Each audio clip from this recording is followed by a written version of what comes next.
Assalamualaikum Ustaz. Waalaikumsalam warahmatullahi wabarakatuh. Gimana kabarnya Dapi? Alhamdulillah luar biasa. Allahu Akbar. Tetap semangat tingtong. Masya Allah luar biasa ya semangatnya.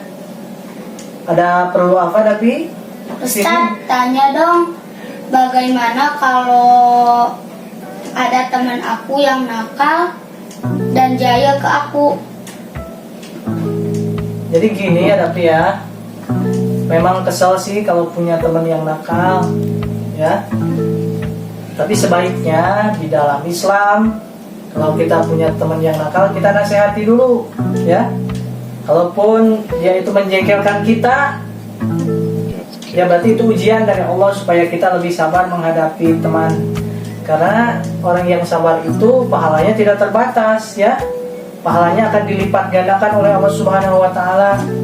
Jadi pahala yang tidak terbatas, yang tidak ada batasnya itu pahala sabar.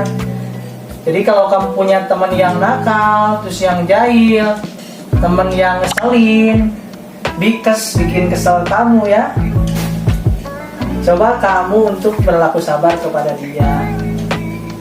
Bisa jadi itu ladang pahala buat kamu, dan nanti kamu derajatnya naik di sisi Allah Subhanahu wa taala. Jadi yang sabar ya, kalau ada teman yang nakal, kamu berusaha sabar aja, kamu berdoa saja atau nasehatin yang baik-baik.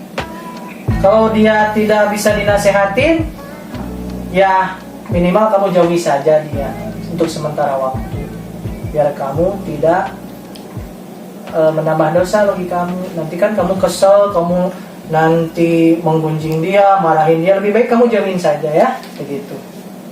Ada lagi yang mau ditanyain? Terus kalau kita kesel sama teman yang nakal, boleh gak kita balas nakalnya? Contohnya mukul, mencubit. Begini, misalkan ada orang sombong, kita sombongin lagi, itu sedekah. Jadi ada orang yang sombong ke kita, terus kita sombongin balik, itu adalah sedekah. Jadi 50-50, jadi seimbang. Misalkan ada teman kamu yang tiba-tiba mukul kamu dari belakang ya, kamu misalkan lagi makan, tiba-tiba dia mukul, kamu nggak punya salah, terus kamu pukul lagi, itu jadi seimbang. Jadi kamu tidak punya dosa, teman kamu tidak punya, sekarang udah dibalas. Tapi sebaiknya kalau kamu sabar itu lebih baik. Jadi otomatis teman kamu pahalanya dikasihin ke kamu, dan dosa kamu ke teman kamu. Paham? Jadi kalau dia mukul, kamu nggak balas, otomatis teman kamu ngasih kamu pahala, dan dosa kamu sama Allah dikasihin ke teman kamu. Jadi kamu yang untung kalau tidak dibalas. Kalau dibalas ya dua-duanya jadi seimbang, dosanya jadi seimbang ya. Kalau bisa kamu jangan balas lah ya, biarinlah. Kalau kecuali kalau dia melampaui batas misalnya, ya bisa kamu laporin ke orang tuanya, atau kamu laporin ke siapa ya. Kalau bisa jangan membalas, karena perbuatan jahat kalau dibalas dengan perbuatan baik itu sangat mulia dan luar biasa. Ya, paham? Paham. Ya, alhamdulillah. 3. Terus Ustadz, aku di sekolah lihat temen yang jahat, aku harus gimana? Kalau kamu lihat teman jahat di sekolah, dalam Islam itu ada 3 cara, sebagaimana yang disebutkan dalam hadis Nabi, man ra'a minkum munkaron, siapa yang melihat kemungkaran, siapa yang melihat kejahatan, fal yughayyir biyadi, maka dia hendaknya merubah dengan tangannya. Maksud tangannya adalah kekuasaannya. Kamu punya kekuasaan gak? Misalkan di sekolah kamu jadi KM, bisa kamu rubah dengan tangan kamu. Dengan kekuasaan kamu jadi KM. Ada yang misalkan teman satu sama lain saling menghina, teman satu sama lain saling mukul, maka kamu gunakan kekuasaan kamu sebagai KM. Tapi kamu kan gak bisa, misalkan kamu bukan KM. Apa yang kedua ada? Yang kedua solusinya fal yughayyir biyadi fa illam yastati, kalau kamu tidak mampu maka dengan lisan, maka kamu nasihati teman kamu baik-baik.